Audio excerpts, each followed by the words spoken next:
கொரோனாவிலிருந்து மீள break the chain. நோய் தொடருக்கு தடை கொடுப்போம், கொரோனாவிற்கு விடை கொடுப்போம்.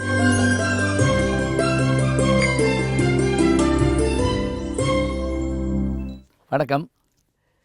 இன்றைய இளைய சமுதாயத்திற்கு கிடைத்திருக்கக்கூடிய இணையம் வரமா சாபமா அப்படின்னு தெரியலைங்க.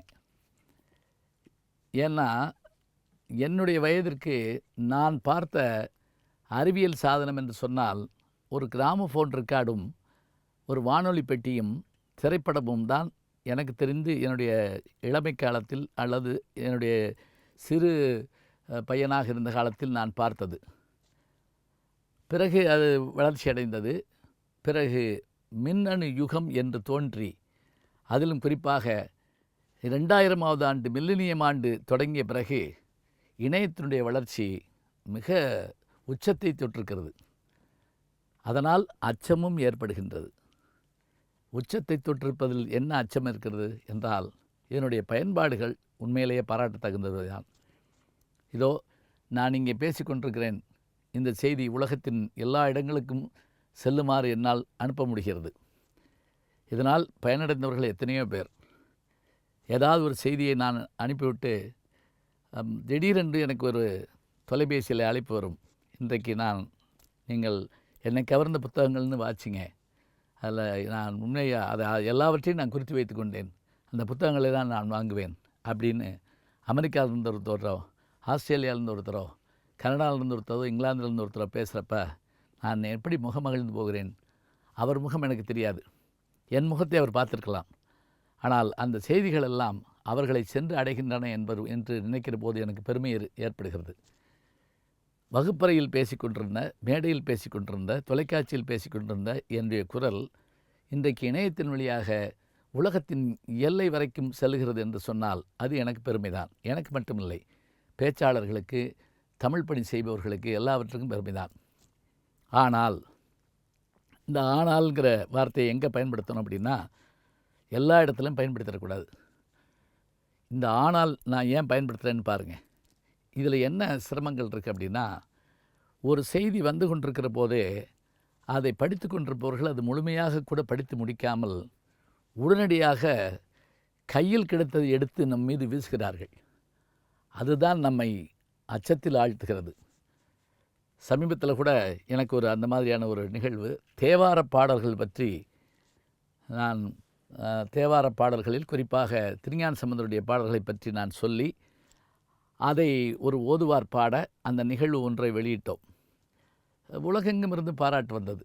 ஆனால் அதை காட்டிலும் பதட்டத்தோடு பல குரல்கள் என்னை அணுகின. அதில் கடுமையான வார்த்தைகள் சில பேர் பயன்படுத்தியிருக்கிறார்கள் என்று சொன்னவுடன் எனக்கு ஆச்சரியமாக இருந்தது. சீர்காழியை சார்ந்தவர்கள் சீர்காழியை இப்படியெல்லாம் சொல்ல முடியுமா என்று பாராட்டுகிறார்கள், தேவாரத்தை இப்படி சொல்ல முடியுமா என்று கேட்கிறார்கள். எனக்கு புகழ் மாலை மட்டும் விழ வேண்டும் என்று நான் நினைக்கவில்லை.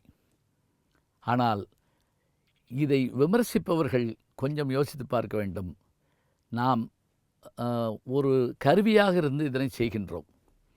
அப்படி செய்கின்ற போது என்னை போன்றவர்கள் எப்படிப்பட்ட மனநிலைக்கு ஆளாவார்கள்.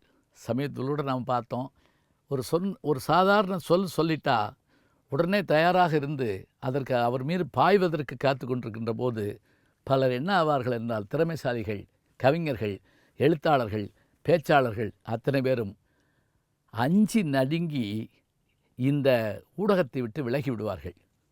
அது நமக்கு இழப்பு தான். நினைத்து பார்த்து கொள்ளுங்கள்.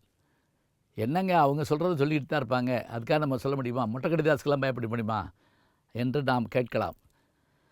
மொட்டைக்கடிதாஸ் எழுதியவர்களோ மற்றவர்களோ யாராக இருந்தாலும் கூட பிறரை காயப்படுத்துகிறோம் என்பதை தெரியாமல் அவர்கள் செய்வார்களே. ஆனால் அதை எந்த வகையில் ஏற்றுக்கொள்ள முடியும்?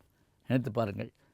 இந்த இணையம் இன்றைக்கு குழந்தைகள் பார்க்கிறார்கள், பெண்கள் பார்க்கிறார்கள், இளைஞர்கள் பார்த்து கொண்டிருக்கிறார்கள். ஏன் முதியவர்கள் பார்க்கிற போது சில நேரங்களிலே அவர்களுடைய மனம் எத்தனை வேதனைப்படுகிறது.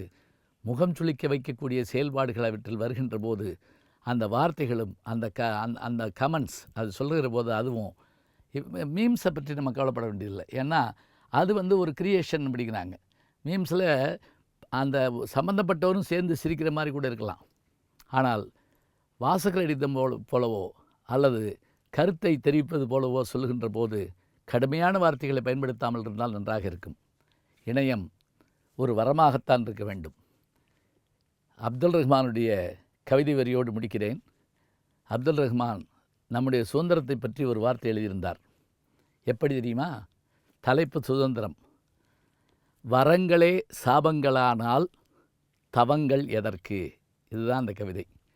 வரங்களே சாபங்களானால் தவங்கள் எதற்கு? படாத பாடுபட்டு தவம் இருந்து ஒருத்தன் சாபத்தை பெறுவானால் அந்த தவத்தால் பயன் என்ன? இணையம் என்ற வரத்தை, விஞ்ஞானிகள் தவத்தால் கிடைத்த வரத்தை சாபமாக மாற்றிவிடாதீர்கள். வளரச் செய்யுங்கள், கருகச் செய்யாதீர்கள். அன்பிற்கினிய யூடியூப் நேயர்களே, நீங்கள் என்னோடு இன்னும் நெருக்கமாக தொடர்ந்து வர வேண்டும் என்று சொன்னால் இன்ஸ்டாகிராம், ட்விட்டர் போன்ற பதிவுகள்லையும் என்னை நீங்கள் தொடருங்க. பின்தொடர்ந்து வாருங்கள். நாம் எல்லோரும் முன்தொடர்ந்து செல்வோம்.